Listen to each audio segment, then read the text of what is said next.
Something else President Trump is likely dancing about, the surging stock market, all three major averages closing at record highs today, continuing to rally so far during his second term. And our next guest believes the next big thing for consumers and investors, it could be the collision of AI and blockchain that could change the way we all live and pay for things. Joining us now to help us understand is the chairman of O'Leary Ventures, Kevin O'Leary. Kevin, help me understand how revolutionary this is for the economy, but not just the economy, because the economy feels far away. Like how we live, how we pay for things, how we go about our life.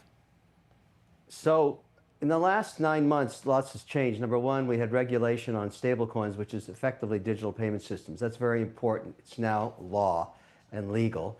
Number two, we've been talking about putting Wall Street onto blockchain for 12 years. It's never happened because there's never been a good use case to do it. And nobody wants to rebuild the infrastructure on compliance on Wall Street until now. Now, let me give you an example. If you think about now that digital payment systems are legal, and let's talk about a use case for consumers, your phone. Now, if you could be right beside your favorite coffee shop or pizza joint or burger joint and simply say, large Mac, mac and cheese, fries, that's it. That's all you have to say. Now, why will that work? Because your phone, through AI, knows where you are. It knows where they are. It has a digital payment system on chain, and it sends that $4 order in a nanosecond right to the register there. They know who you are, so when you walk in a minute and a half later, you pick up your burger or your slice or your coffee or your groceries or your dry cleaning or anything you want. The only thing holding us up on this vision, but believe me, there's a lot of people trying to solve for this, is the blockchain itself. Ethereum, everybody knows that name, and Solana is also popular over the last 3 years.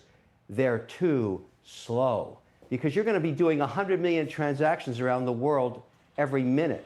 And that's going to get very stuck on those chains. And that happened a couple of weekends ago in Ethereum when all of a sudden it was just a mess when they had a big correction in the digital markets and the crypto markets. So we've got to build off that, and that's coming soon. But I'm really excited because the Clarity Act, it'll be law probably in the next 90 days, further defining the law towards this vision I'm giving you. Okay, let's talk in the future more about this. I get it, and I can see how you use the cryptocurrency of any sort, stablecoin or whatever it may be. If you can get a blockchain that processes a bunch of transactions at once, to your point, I can see how you pay for stuff, your everyday interactions.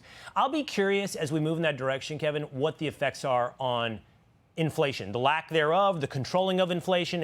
If you've got a finite base of now cryptocurrencies, does that help us tame the inflationary aspects of the Federal Reserve printing more money if you are now dealing in everything in crypto? And I'm not sure that's something you could answer in the 30 seconds we have left, but I think that's fascinating now if we all almost inadvertently move away from the dollar and what effects that has on the inflationary aspects of the dollar. We're not really moving away from the dollar. We're moving away from the paper currency, and we're moving to the U.S. Treasury bill, shorter duration than 92 days. I think in the next 5 or 6 months, the largest holder of U.S. Treasuries will be stablecoins. And it's still the good old American economy that's backing that up. And everybody trusts. 52 cents of every dollar invested around the world goes to the American economy. I think this is a good outcome. And I believe what I just told you will be rapidly moving forward because it will be law. It's not crypto cowboy land anymore. We have policy. I got it. I'm tempted to make you stand up because I need to know what's going on with the pants. I keep seeing these pictures of you.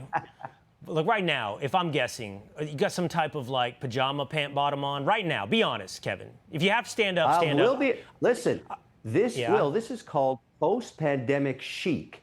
And I think I've invented it. I'm a fashionista. Oh, did you? Yes, and this is very comfortable. I am wearing some yellow pajama pants. I look fabulous. I look so good, someone should put a tariff on me right now. It's unbelievable. I got to go. And I'm very relaxed. Man, the ego of you having invented post-pandemic chic. I mean, everyone in America right now is watching in probably some form of boxers or pajamas to be invented by Kevin O'Leary during the pandemic. I got to go because the Secretary of Agriculture... Al Gore said he invented the internet. I invented post-pandemic chic. I'm claiming it for my own. The Secretary of Agriculture is standing over here fully dressed, Kevin. I have to go because she wore pants, okay? So thanks for being here today. Thanks, Kevin. Hey, Sean Hannity here. Hey, click here to subscribe to Fox News YouTube page and catch our hottest interviews and most compelling analysis. You will not get it anywhere else.